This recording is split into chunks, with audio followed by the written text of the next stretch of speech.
Okay, so we're back, back into day one of week three. So this is kind of week three is my last sort of heavy week of the Chinese program. Then week four will be a deload where I'm doing 70 to 80% less volume and intensity. So yeah, I had a long weekend. I took the day off on Monday because I was down in Bath, down in body development with Tom on Saturday, Sunday, and we did a lot of work. We always do every weekend, but it's good work, but just a lot of work. And then so then I took Monday off and just chilled. So at the moment on my rest days, I fast for about 16 hours from the night before. So and then go into and then have a very high protein day and low carb. So the macros are roughly like 60% protein, 10% carbs, 30% fat. Just have a low carb day, resensitize. At the moment on my training days, because I'm doing high volume and a lot of sort of lactate sort of work, in the higher reps, so I'm doing like 12 reps for squats, stuff like that, I'm eating high carbs. Generally that's what it is. When you're in higher volume phases, eat more carbs. When you're in lower, higher intensity phases, eat less carbs. And on rest days, just eat less and eat less carbs because you're not really burning them. So and that's working well at the moment. I feel feeling good, especially doing the fasting. It's nice to give my digestive system a bit of a rest to go through that. So then today I started the session just with the warm up. So I either start with some stretch and move work for 10 minutes, or today or on this day I did 10 minutes of Japanese Judo warm up. So it's all different rolls, forward rolls, backward rolls, handstands into rolls, cartwheels, head springs, all sorts. So we went through a lot of that on the weekend, but then down in Bath with Tom, but we only did about half of it, and then in here I'm only showing a couple of the exercises that we did.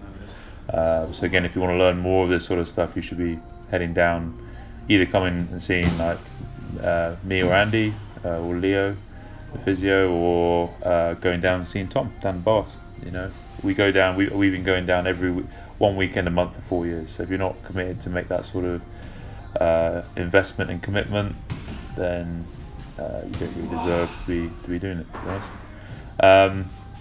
So yeah, just here now, just combining some of the movements together. So handstand, spin out, and then into cortado from capoeira.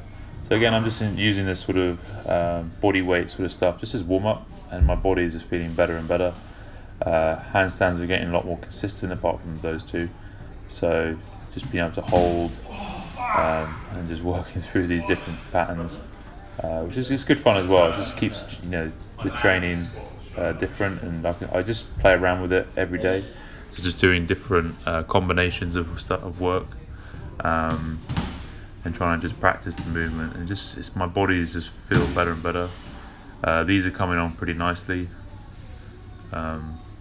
Working on my head springs. At first I was like, what the hell am I doing? But starting to look smarter and smarter on these, and then just doing a combo of all of them together. I missed that one.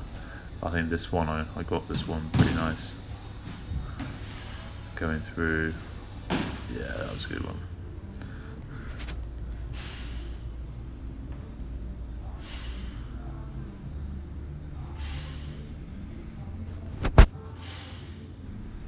So now just into the main session. So we did some back squats, 4 sets of 12.